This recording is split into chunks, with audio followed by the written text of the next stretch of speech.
esses intelectuais, né, eles são importantes porque eles vão começar a pensar aí um termo que vai ser importante até os dias de hoje, que é a chamada negritude, né, que para alguns é uma versão cultural do pan-africanismo. Enquanto o pan-africanismo é um movimento político, a negritude seria um movimento cultural. Por isso é um movimento cultural, mais cultural do que político, é um movimento com grande expansão no mundo francófono, né?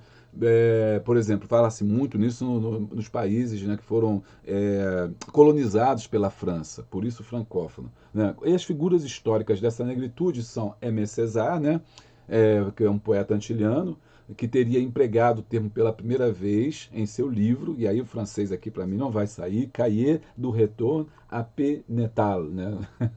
Tentando aqui o meu francês, que não dá.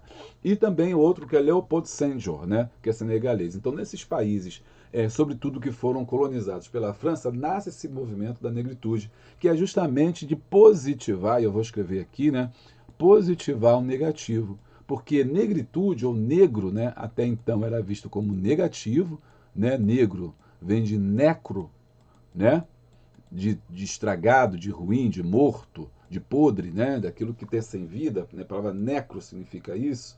Daí a palavra necrotério, então é uma palavra negativa. E o movimento da negritude procurou positivar esse movimento, dizendo, não, olha só, vocês estão falando que é negro mesmo. E ser negro não é ruim, ser negro é bom. Daí nasce esse movimento, e esse movimento da negritude vai se espalhar, sobretudo, na cultura, né? Na escrita, na filosofia, nos quadros. Eles vão ser um grande movimento intelectual. E uma referência desse movimento intelectual é, né, Cheikh Anta Diop, né? Cheikh Anta Diop está aqui, né? Cheikh Anta Diop, aqui é uma figura dele, uma imagem dele quando ele era novo, e ele é importante porque ele vai escrever esse livro aqui, ó, Nações Negras e Cultura da Antiguidade Negro-Egípcia, os problemas culturais da África atual. Esse livro dele é uma tese dele que ele faz no Sorbonne, né, que é importantíssima, e ele traz ali umas reflexões muito interessantes, onde ele mostra que o negro, que o Egito, né, foi, né, um local onde originalmente era oriundo de povos negros, né? Porque até então se achava que o Egito era visto como separado, né? Separado da África, que não eram negros, porque os negros não tinham capacidade de ter desenvolvimento intelectual, religioso, artístico que os egípcios tinham. E ele vai dizer que não, os egípcios eram negros, né? Negros mesmo. E ele tem toda a sua tese para poder mostrar isso. E essa tese esse livro aí, Nações Negras e Culturas da Antiguidade Negro-Egípcia, os problemas da cultura da África atual. Então, falando sobre racismo e sobre como é que isso é importante. Né? Cheikh Anta Diop, então, é um desses movimentos dessa negritude. Junto com ele, temos outros também, como Solano Trindade no Brasil, também que é uma referência também nessa questão intelectual. Ele vai falar justamente sobre a negritude e investigação histórica antropológica sobre a África.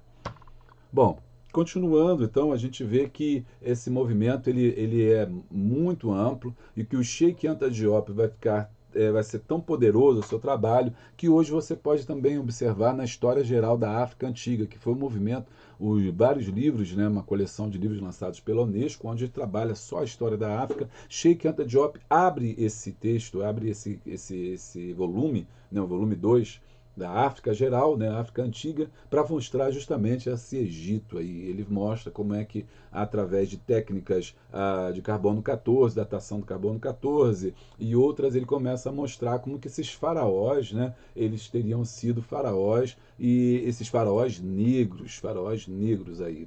Aqui ele está mostrando aqui perfil nem grego nem semita, é banto. Esse modelo é dito ter sido faraó Kefren. Bom, e aqui você tem o Menes, faraó Menes, que segundo ele vai dizer isso, o negro típico, o primeiro faraó do Egito, que unificou alto e baixo Egito pela primeira vez. Então a tese dele é essa, e essa tese é importante porque dá essa visão aí central dessa unidade africana e da necessidade de retomar a África enquanto poderosa, quanto orgulhosa, quanto líder da sua história, e daí a necessidade da união desses povos. Bom, e aí teve os órgãos de divulgação, né? Isso foi divulgado através dos jornais, né? Legitime Defenser, né? Jornal L'Étudiant Noir, Reviste Présence Africaine, né? Progresso de Escritores e Artistas Negros, e desculpe aí o meu francês, que está aqui em cima aqui já, nos textos em francês. Como eu falei para vocês, a negritude ela nasce desses países francófonos, né? Depois ela se espalha pelo mundo, né? E aí eles começam a formar uma doutrina já, né? E essa doutrina ela vem estar aqui central, né? A centralidade da doutrina dela é o quê? Uma ideia de retorno às origens, retorno à África, retorno à cultura africana, uma afirmação cultural do homem negro frente a um mundo dominado pelo homem branco, ou seja, o homem tem que valorizar, o homem negro tem que valorizar a sua cultura, seu cabelo, seu modo de ser, a sua pele, seu nariz, seus traços fenótipos, né? E a valorização do passado histórico do homem negro, ou seja, é importante o passado desse povo africano. Então, isso aqui é um movimento da negritude que vai ser importante dentro dessa questão do pan-africanismo. Logo depois então, desse movimento já começado, iniciado aí pelos primeiros pensadores, que a gente viu aqui, de tanto Debois como Garvey, né? E depois a negritude, o movimento da negritude, unindo essas forças, vão dar coesão a esse movimento cada vez mais, olhando para a África como um continente que carece da sua libertação. E isso começa com os movimentos nacionalistas, tá? Os movimentos nacionalistas que acontecem de 1940, 1950, 1960. Esse trinômio aqui vai ser importante, que são os grandes movimentos nacionalistas, 1940, 1950, 1960. Pega o período aí antes da guerra, né, Segunda Guerra Mundial, e vai até a 1960, após a Guerra Mundial. E aí por que isso se dá? Justamente nesse contexto, né, nesse momento. Por causa do impulso, né, do terceiro mundista, que acelerou o nacionalismo em África e as independências políticas. Né? Então, teve um despertar desses povos colonizados. E por que se dá, gente, justamente nesse momento? E aí é bom lembrar que em 1940, 1942, você tem a Segunda Guerra Mundial. E a gente já estudou, né, a Primeira Guerra Mundial, e aí volta ainda a gente ver a Segunda Guerra Mundial, né? Mas a gente vai ver que a Segunda Guerra Mundial vai dividir o mundo, né, em dois blocos aqui. Você vai ter, de um lado, o bloco capitalista, tá, liderado pelos Estados Unidos, e o bloco socialista, liderado pela União Soviética, que hoje já não existe mais, ok? Essa divisão desse mundo, capitalista e socialista, são dois grandes blocos que vão abrir o espaço para esse grupo de países que não são nem capitalistas porque não têm dinheiro, e nem socialistas porque não receberam a doutrina, e eles começam então a se posicionar como o terceiro mundo. Esse aqui seria o primeiro mundo, né? O bloco capitalista.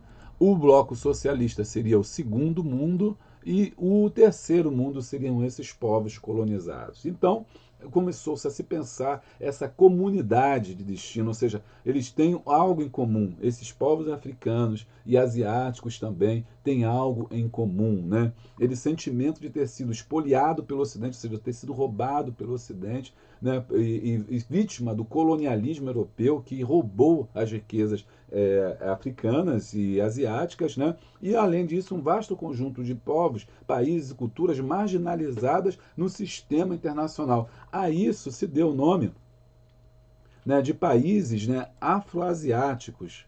Opa! A isso daremos o nome de países afroasiáticos. Esses países aí afroasiáticos, né?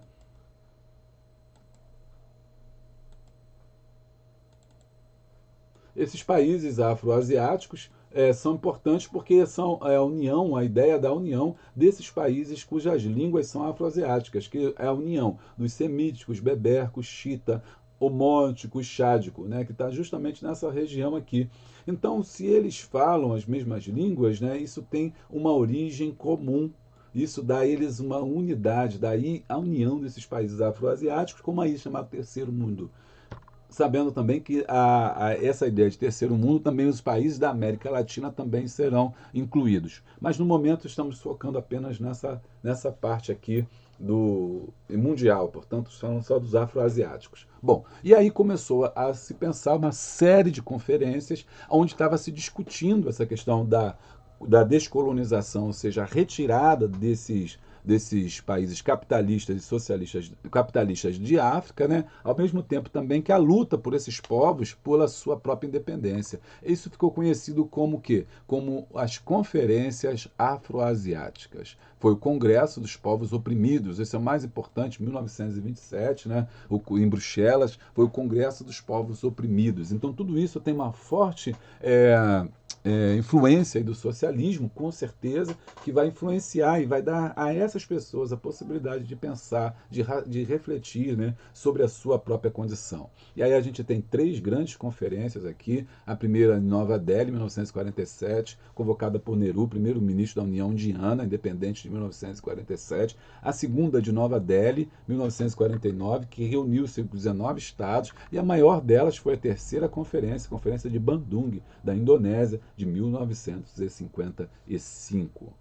E aí na Indonésia, né, aqui você tem Bandung, capital local da Indonésia, onde tem a conferência, onde os principais representantes desses países afroasiáticos vão se reunir para discutir, né, o momento da descolonização, a luta pela independência em todos esses países. Então, resumindo, aqui a gente poderia pensar sobre essa descolonização aqui afroasiática, e é por isso que é afroasiática, porque tem a África, né, e esses países que falam essa mesma língua, ou tem parênteses, que tem uma conotação muito interessante. São várias frentes que você tem aqui nesse mapa mental, que é claro que você não precisa gravar tudo isso, mas entender pelo menos como isso se dá. Você tem uma frente que dá pela Argélia, pela luta da Indochina, que é um processo que se dá de uma forma violenta, né, que vai ter na Indochina um conflito com a França, e aí vamos ter a guerra do Vietnã. Você vai ter o conflito na Argélia, né, a Frente de Libertação Nacional, FLNP, e vai conseguir a liberdade da Argélia a um processo muito violento, muito duro.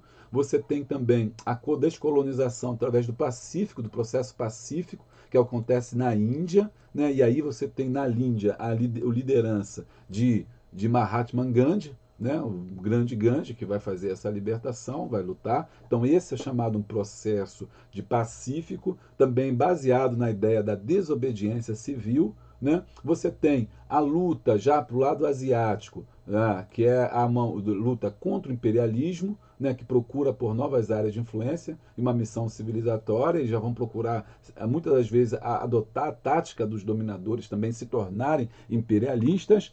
E tem os fatores para o progresso também, né, desse movimento, que é a crise após a Primeira Guerra, que é a crise de 29, que a gente vai falar, a vitória da liberdade na Segunda Guerra Mundial e a Carta da ONU de Desobediência de Bandung, que é a que a gente está trabalhando agora. Mas teve um grupo que foi chamado Grupo do Processo Tardio, né? Ou a liberdade tardia, ou independência tardia, que foi o caso Angola, né? Que é onde teve guerra civil interna, a gente vai ver isso com mais calma, onde tiveram envolvidos a UNITA contra a MPLA e a FNLA. Bom, tudo isso só foi possível também porque a desestabilização do governo salazarista, que foi uma ditadura que terminou com a Revolução dos Cravos, propiciando então a liberdade desses países aqui que foram dominados. Bom, nesse momento isso não é objetivo da nossa aula hoje, mas é importante você, pelo menos, entender, né, como é que esse processo se deu de uma forma variada em cada canto, em cada local, em cada país. Teve um processo bem diferenciado, mas todos eles tinham essa centralidade na discussão da independência, na luta, né, contra os dominadores que eram representados pelos países capitalistas. Bom, e como é que é o marco histórico desse nacionalismo afroasiáticos, né? A primeira questão importante é que esses países eles vão se unir, né, como um fator em comum. E o fator em comum é o movimento dos não alinhados, ou seja, uma terceira via entre o mundo capitalista e socialista.